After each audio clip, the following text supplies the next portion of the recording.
Okay, narinig na po ba ninyo yung Peter the Roman, okay, sa prophecy ni Saint Malachi?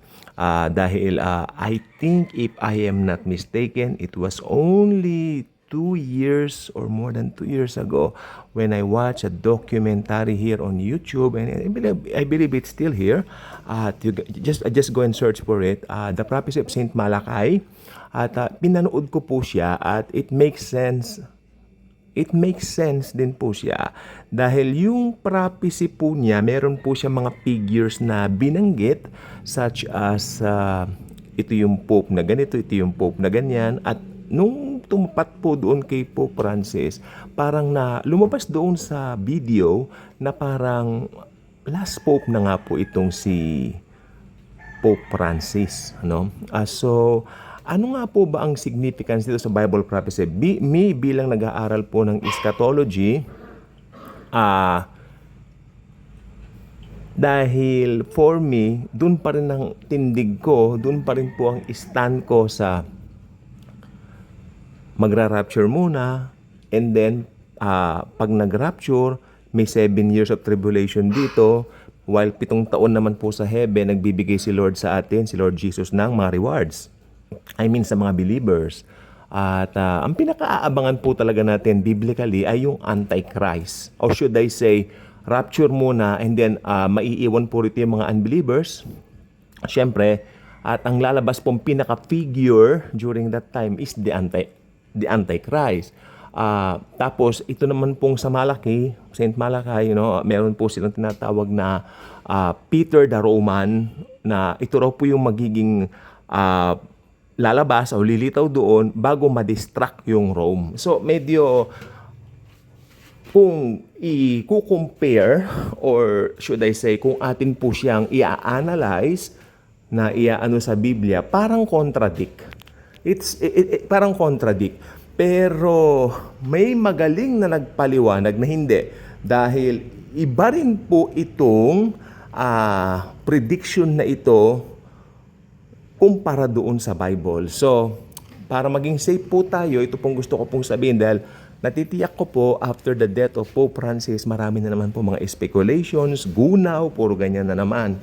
Ako nga po pinagbintangan na dito, nangangaral daw ako ng gunaw. Hindi po.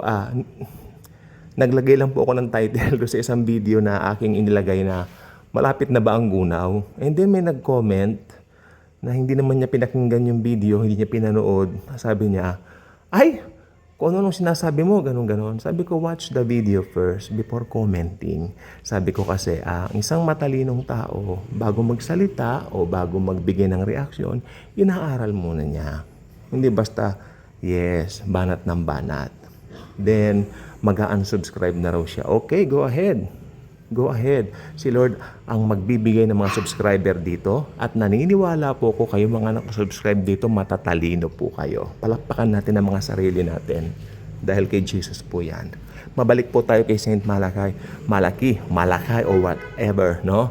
Panunuorin ko po mamaya uli sa YouTube, promise. So, right now lang po gusto ko po kayong itindig, itayo, no? Dahil wag po tayong mag-subscribe agad doon sa mga tinatawag na mga paniniwala na ganito ganyan na pwedeng mahaluan yung pananampalataya natin sa salita ng Diyos. Sa salita ng Diyos lang po tayo.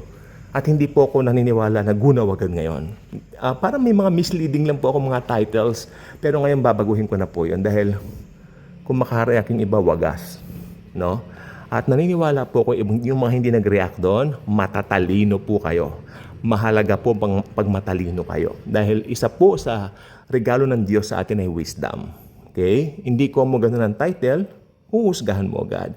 Huwag mo kalilimutan, nasa YouTube po tayo. Hindi ko po ginagawa yun to gain subscribers, but ginagawa ko po ito dahil gusto ko pong pakinggan nyo yung mensahe, yung laman. Wala po akong kita rito. Hanggang ngayon po hindi po akong kita rito. Maniwala po kayo sa akin. I don't need it in the first place. Dahil grabe ang biyaya ni Lord sa buhay ko. Ang gusto ko lang po maiparating yung mensahe ng biyaya sa inyo at yung mga ibang pinaparating ko sa inyo dito according to the Bible. Ayan po. Hindi po ako nakikipag-compete kung kaninong mga vloggers and all that. No, I'm not doing that. I will never ever do that. may sarili po akong mundo. Hayaan niyo po sila, di ba? Magkaroon din po kayo ng sariling mundo kung kinakailangan para hindi kayo nakikipagtalo, nakikipag-away kahit kanino. Gawin yung mundo si Jesus. He is our world. Okay? So again, I will watch Saint Malachy.